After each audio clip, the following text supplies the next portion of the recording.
Dikatakan bahwa pasal ini sama sekali tidak dimaksudkan untuk mengekang kebebasan berdemokrasi, kebebasan berekspresi, termasuk di dalamnya tidak melarang kritik.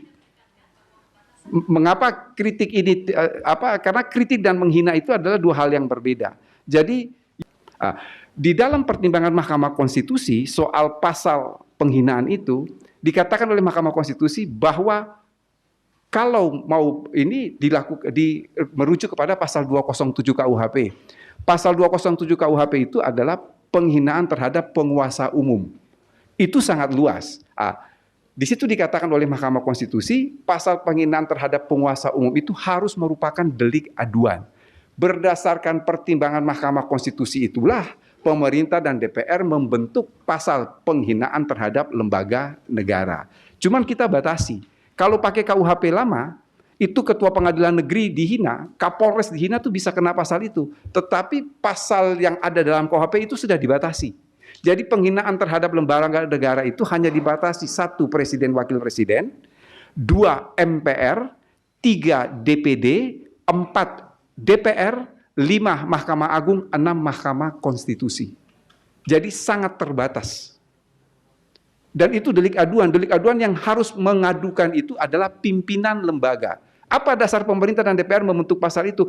Dasarnya adalah putusan Mahkamah Konstitusi tahun 2006 ketika pasal 134 bis itu dibatalkan.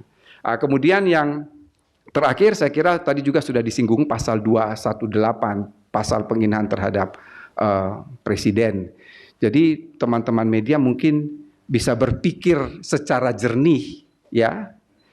Dimanapun di negara ini, di dunia ini, ada pasal, ada bab dalam KUHP masing-masing negara. Bab itu berbunyi penyerangan terhadap harkat dan martabat kepala negara asing. Teman-teman bisa berpikir tidak, harkat dan martabat kepala negara asing dilindungi, kok harkat dan martabat kepala negara sendiri tidak dilindungi? Coba itu dijawab. Itu yang pertama. Yang kedua, fungsi hukum pidana itu apa? Fungsi hukum pidana itu adalah, filsafatinya adalah fungsi melindungi. Yang dia lindungi siapa? 1 negara, 2 masyarakat, 3 individu. Ditanya lebih lanjut, yang dilindungi dari negara itu apa? Kedaulatan. Lalu ada satu hal, harkat dan martabat negara. Presiden dan wakil presiden itu adalah personifikasi suatu negara. Sehingga mengapa pasal ini harus ada. Yang ketiga, mengapa pasal ini harus ada? Ini adalah pengendalian sosial. Bapak Ibu bisa bayangkan kalau bahasanya Pak Menteri itu sebagai suatu kanalisasi, Pak. Bahasanya Pak Menteri. Presiden dan wakil presiden itu punya pendukung. Minimal adalah 50% plus 1 ketika dia ikut dalam pemilihan presiden. Bapak Ibu, saudara-saudara bisa bayangkan kalau pendukungnya tidak menerima presiden dan wakil presidennya itu dihina terus kemudian terjadi anarkis.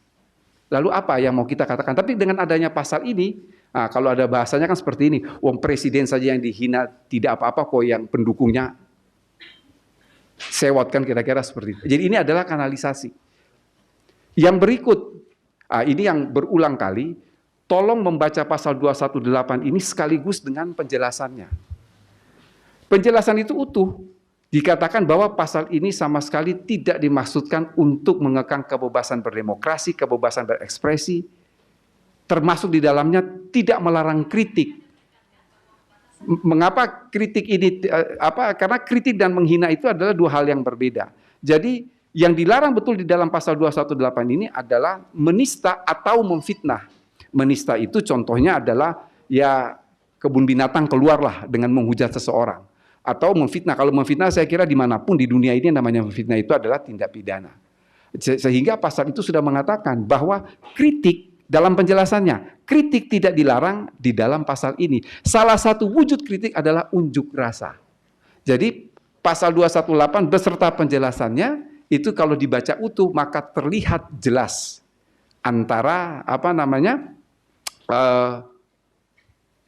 bagaimana itu menghina dalam konteks menista atau fitnah, dan yang berikut adalah soal kritik itu.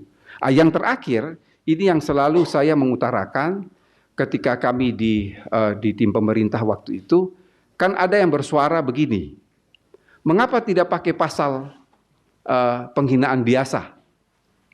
Kalau toh itu kan delik aduan, kan ada pasal penghinaan biasa. Betul kan? Mengapa harus ada khusus terhadap martabat presiden dan wakil presiden? Saya balik bertanya, ini bukan salah satu bentuk diskriminasi, bukan?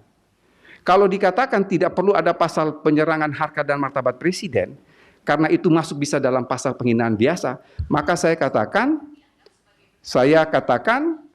pasal makar yang pembunuhan terhadap presiden dan wakil presiden itu dihapus saja. Toh ada pasal pembunuhan biasa.